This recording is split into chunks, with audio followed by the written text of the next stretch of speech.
All right. I want to put a couple ideas together here. This is another one of those where I don't really care if you write anything down.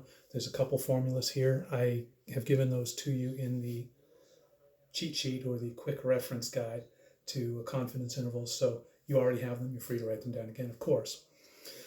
What we've been looking at is how to build a confidence interval. We want to take a sample from a population and see what that tells us about the population. So I take a sample of 25 Jeffco students, I test their IQs, I look at the average IQ for that sample, and I find that that average is 102. And I think that that means that the average IQ for Jefferson College students is probably somewhere close to 102. Okay, the 102, the sample average, or the mean of the sample that we're looking at, that's what we call a point estimate. I think that the average for the population is somewhere fairly close to that point estimate. This thing we've been building, our Z number, right, the 1.96, 1.64, 2.58, times the standard deviation of population divided by the square root of the sample size, we call that the margin of error. It's not always called the margin of error. Somebody came up with a new name for it. I don't care. I call it margin of error, and I always write it MO. So when we say fairly close to this, right, I think Jefferson College students' average IQ is fairly close to 102, say within 5 points. If we get that margin of error of 5, I think it's within 5 points of the 102. How sure am I of that? That's the confidence level. That's the 90 or 95 or 99. You can have any level of confidence you want. Those are the ones that are traditionally used in research. So I'm 95% sure that the average IQ score for Jefferson College students is within 5 points of 102. So we call that range we were talking about, if it was within 5 points of 102, it would be 97 to 107. We are 95% confident that the average IQ score is between 97 and 107 for Jeffco students.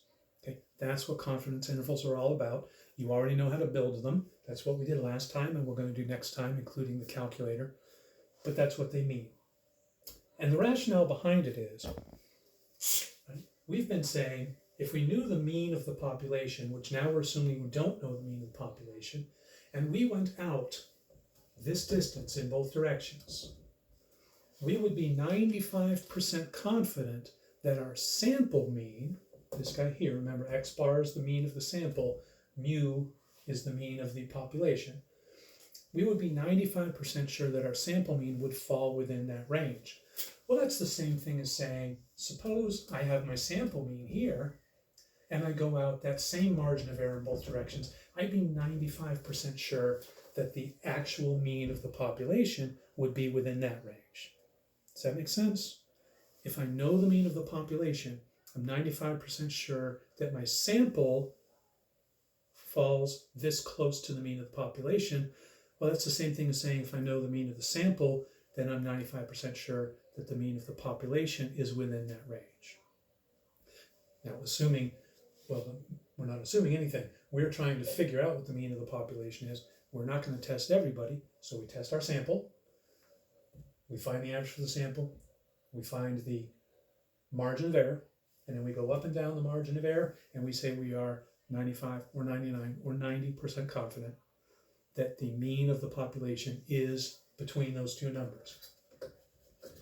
Another way to think of that is if we were to do this process 100 times, we would be correct 95% of the time. So when we say we get 95 or 99% confidence, if we were to repeat this process 100 times, we would be correct 99 of those times, which of course leaves some room for error.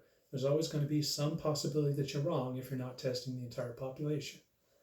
Right? That's what confidence intervals are all about, and we're going to practice them next time and get the calculator involved, and of course complicate the issues a little bit by introducing some other things we haven't looked at, because I'm legally obligated as a math teacher to do that. I'll talk to you again soon.